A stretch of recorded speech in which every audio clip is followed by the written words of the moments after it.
নমঃ শিবায়। নমস্কার, চলে এসেছি আপনাদের জন্যে শিবপুরাণের আরও একটি নতুন অধ্যায়ের আলোচনা নিয়ে।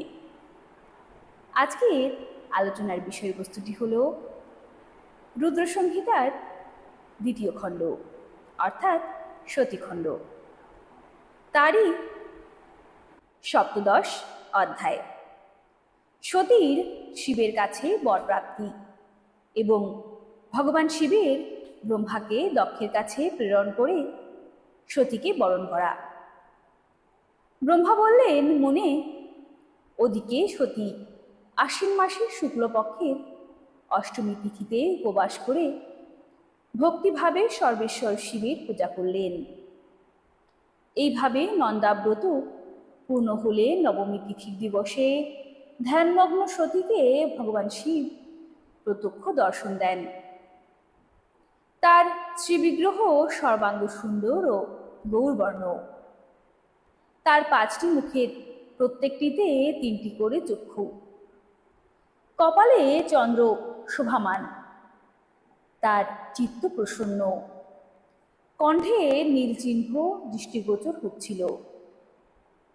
তিনি চতুর্ভুজ সম্পূর্ণ, হাতে ত্রিশূল, ব্রহ্মকপাল, বর ও অভয় ধারণ করে রয়েছেন।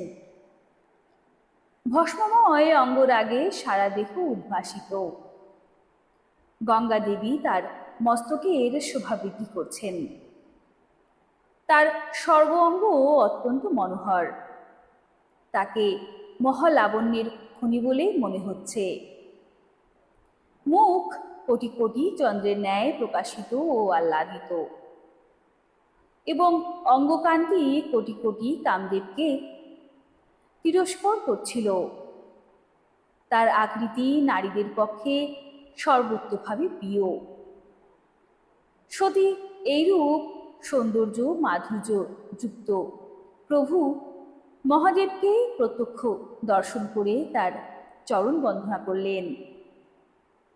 সেই সময় তার মুখ লজ্জায় অবনত হয়েছিল।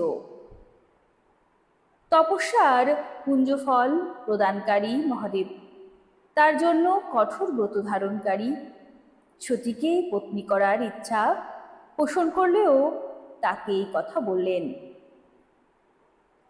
মহাদেব বললেন, উত্তম ব্রত পালনকারী দক্ষনন্দিনী, আমি তোমার এই ব্রত পালনে অত্যন্ত প্রসন্ন। তাই তুমি বর প্রার্থনা করো। তোমার যা অভীষ্ট আমি সেই বরই তোমায় প্রদান করব। ব্রহ্মা বললেন, মনে, জগদীশ্বর মহাদেব যদিও সতীর মনোভাব জানতেন, তা সত্ত্বেও তার মুখ থেকে শোনার জন্য বললেন, কোনো বর প্রার্থনা করো। কিন্তু সতী লজ্জার বশীভূত হয়ে গেলেন। তার হৃদয়ে যে আকাঙ্ক্ষা ছিল তা স্পষ্টভাবে বলতে পারলেন না। তার অভীষ্ট মনোরথ লজ্জায় আচ্ছাদিত হয়ে রইল। প্রাণবল্লভ শিবের প্রিয় বাক্য শুনে সতী প্রেমে মগ্ন হয়ে গেলেন। সেই কথা জেনে ভক্তবৎসল ভগবান শঙ্কর অত্যন্ত প্রসন্ন হয়ে বারংবার বলতে লাগলেন, বর চাও, বর চাও। সৎপুরুষদের আশ্রয়ভূত অন্তর্যামী শম্ভু সতীর ভক্তির বশীভূত হয়েছিলেন। সতী তখন নিজ লজ্জা প্রশমিত করে মহাদেবকে বললেন, বর প্রদানকারী প্রভু, আমাকে আপনার ইচ্ছা অনুসারে এমন বর দিন যা ব্যাহত না হয়। ভক্তবৎসল ভগবান শঙ্কর দেখলেন সতী তার কথা শেষ করতে পারছেন না। তখন তিনি নিজেই তাকে বললেন, দেবী, তুমি আমার পত্নী হও। নিজ অভীষ্ট ফল প্রকটকারী এই কথা শুনে সতী চুপ করে দাঁড়িয়ে রইলেন, কারণ তিনি তার মনোবাঞ্ছিত বর পেয়ে গিয়েছিলেন।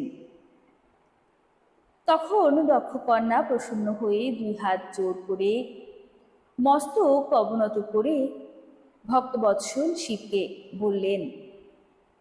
সতী বললেন, দেবাদিদেব মহাদেব প্রভু জগৎপতে, আপনি আমার পিতার সঙ্গে কথা বলে বৈবাহিক বিধিতে আমার পানি গ্রহণ করুন।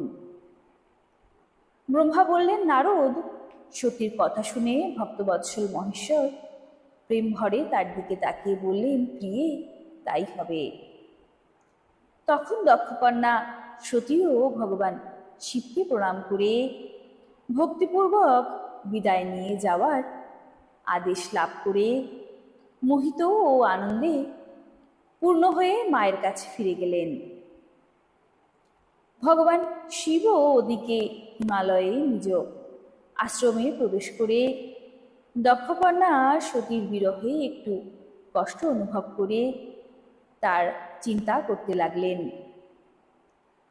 দেবর্ষে তারপর মনকে একাগ্র করে লৌকিক গতির আশ্রয় নিয়ে ভগবান শঙ্কর মনে মনে আমাকে স্মরণ করলেন।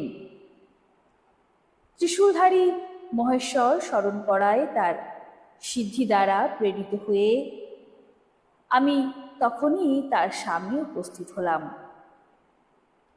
তাত হিমালয়ের শিখরে, যেখানে সতীর বিরহে অনুভবকারী মহাদেব বিদ্যমান ছিলেন, আমি সেখানে সরস্বতী সহ উপস্থিত হই।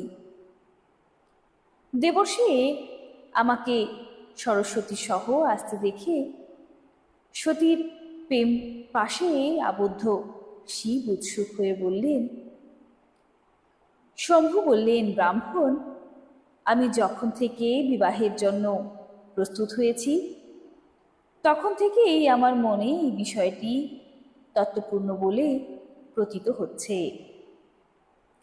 দক্ষকন্যা সতী অত্যন্ত ভক্তিপূর্বক আমার আরাধনা করেছেন। তার নন্দাব্রতের প্রভাবে আমি তাকে অভিষ্ট বর প্রদান করার কথা ঘোষণা করেছি। ব্রাহ্মণ, তখন তিনি আমার কাছে আপনি আমার পতি হন এই বর প্রার্থনা করেছেন। তা শুনে সর্বত্রভাবে সন্তুষ্ট হয়ে আমিও বলেছি যে তুমি আমার পত্নী হও। দাক্ষায়ণী সতী তখন আমাকে বললেন, জগৎপতে, আপনি আমার পিতাকে জানিয়ে বৈবাহিক বিধি দ্বারা আমাকে গ্রহণ করুন। ব্রাহ্মণ তার ভক্তিতে সন্তুষ্ট হয়ে আমি তার অনুরোধ মেনে নিয়েছি। বিধাত সতী তার মায়ের কাছে চলে গিয়েছেন এবং আমি এখানে চলে এসেছি। সুতরাং তুমি এখন আমার নির্দেশে দক্ষ গৃহে যাও এবং এমন ব্যবস্থা করো যাতে প্রজাপতি দক্ষ শীঘ্রই তার কন্যার সঙ্গে আমার বিবাহ দেন। তার আদেশ লাভ করে আমি কৃতকৃত্য ও প্রসন্ন হয়ে ভক্তবৎসল শিবকে এই কথা বললাম। ব্রহ্মা বললেন, ভগবান শম্ভু, আপনি যা বললেন আমরা ভালোভাবে চিন্তা করে প্রথমেই তা সুনিশ্চিত করেছি। বৃষভধ্বজ এতে প্রধানত দেবতাদের এবং আমার স্বার্থ আছে। দক্ষ নিজেই তার কন্যা আপনাকে প্রদান করবেন, তবুও আপনি আপনার নির্দেশে তার কাছে আপনার সংবাদ জানান। সর্বেশ্বর মহাপ্রভু মহাদেবকে এই কথা বলে আমি অত্যন্ত বেগবান রথে করে দক্ষ গৃহে পৌঁছালাম। নারদ জিজ্ঞাসা করলেন, বক্তা শ্রেষ্ঠ মহাভাগ বিধাত, আপনি বলুন, সতী গৃহে ফিরে এলে দক্ষ কি করলেন? ব্রহ্মা বললেন, তপস্যা দ্বারা মনোবাঞ্ছিত বর করে সতী গৃহে ফিরে মাতা পিতাকে প্রণাম করলেন। সতী সখী পরিবেষ্টিত হয়ে মাতা পিতাকে তপস্যা সম্পর্কিত সব কথা জানালেন। সখী এও জানালেন যে তিনি মহেশ্বরের থেকে বরলাভ করেছেন এবং মহেশ্বর সতীকে ভক্তিতে অত্যন্ত সন্তুষ্ট হয়েছেন। সখীর কাছে সমস্ত খবর শুনে মাতা পিতা অত্যন্ত আনন্দিত হয়ে মহা উৎসব করলেন।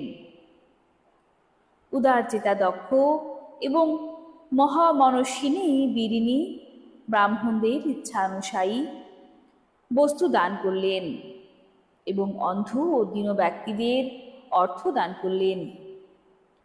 প্রসন্নতা বৃদ্ধিকারী নিজ কন্যাকে হৃদয়ে নিয়ে মাতা বিরিণী তার মস্তক আঘ্রাণ করলেন এবং আনন্দমগ্ন হয়ে বারংবার তার প্রশংসা করতে লাগলেন। তারপর কিছুকাল পর ধর্মজ্ঞ শ্রেষ্ঠ দক্ষ এই ভেবে চিন্তান্বিত হলেন যে আমি কিভাবে আমার পুত্রের বিবাহ ভগবান শঙ্করের সঙ্গে দেব। মহাদেব প্রসন্ন হয়ে এসেছিলেন, কিন্তু তিনি তো চলে গেছেন। এখন আমার কন্যার জন্য তিনি কিভাবে আসবেন? কাউকে ভগবান শিবের কাছে পাঠানো উচিত বলে মনে হচ্ছে না, কারণ এইভাবে অনুরোধ করলেও তিনি যদি আমার কন্যাকে গ্রহণ না করেন তাহলে আমার প্রার্থনা নিষ্ফল হবে। এইরূপ চিন্তাগ্রস্ত প্রজাপতি দক্ষের কাছে আমি সহসা সরস্বতী সহ উপস্থিত হলাম। আমাকে আসতে দেখে দক্ষ প্রণাম করে বিনীতভাবে উঠে দাঁড়ালেন। তিনি আমাকে যথাযোগ্য আসন দিলেন। তারপর দক্ষ যখন আমার আসার কারণ জিজ্ঞেস করলেন তখন আমি সব কথা বলে তাকে বললাম, প্রজাপতি, ভগবান শঙ্কর তোমার কন্যাকে লাভ করার জন্যই আমাকে তোমার কাছে পাঠিয়েছেন। এতে যা করণীয় তা অবশ্যই করো। সতী যেমন নানা প্রকারে এবং সাত্ত্বিক ব্রত দ্বারা ভগবান শিবের আরাধনা করেছেন, তেমনি তিনিও সতীর আরাধনা করেন। অতএব দক্ষ, ভগবান শিবের জন্যই সংকল্পিত এবং প্রকটিত তোমার এই কন্যাকে অবিলম্বে তার সেবায় সমর্পণ করো, তাতে তুমি কৃতকৃত্য হবে। আমি নারদকে সঙ্গে নিয়ে তোমার গৃহে আনব। তারপর তুমি তার জন্য উৎপন্ন এই পুত্রীকে তারই হস্তে সমর্পণ করো। ব্রহ্মা বললেন, নারদ, আমার কথা শুনে আমার পুত্র দক্ষ অত্যন্ত আনন্দিত হলেন। তিনি অত্যন্ত প্রসন্ন হয়ে বললেন, পিতা, তাই হবে। মনে তখন আমি অত্যন্ত আনন্দিত হয়ে সেখান থেকে ফিরে লোক কল্যাণে তৎপর ভগবান শিবের কাছে এলাম, যেখানে তিনি অত্যন্ত উৎসুক হয়ে আমার প্রতীক্ষায় ছিলেন। নারদ আমি ফিরে আসায় স্ত্রী কন্যা সহ প্রজাপতি দক্ষ পূর্ণ কাম হলেন। তিনি এত সন্তুষ্ট হলেন যেন অমৃত পান করে তৃপ্ত হয়েছেন। এই কথার মধ্যে দিয়েই আজকের অধ্যায় এখানে সমাপ্ত হলো। পরবর্তী অধ্যায়ে জানতে হলে এই চ্যানেলটিতে অবশ্যই যোগাযোগ রাখবেন এবং বেল আইকনটি চেপে রাখবেন, যাতে পরবর্তী ভিডিও সবার আগে আপনার কাছে পৌঁছায়। যদি ভিডিওটি ভালো লাগে অবশ্যই একটি লাইক দেবেন, ভিডিওটিকে বেশি বেশি করে শেয়ার করবেন। তবে আজকের মতো আসি, ভালো থাকবেন। তাহলে চলুন সকলে মিলে আমরা মহাদেবকে স্মরণ করে বলি, হর হর মহাদেব।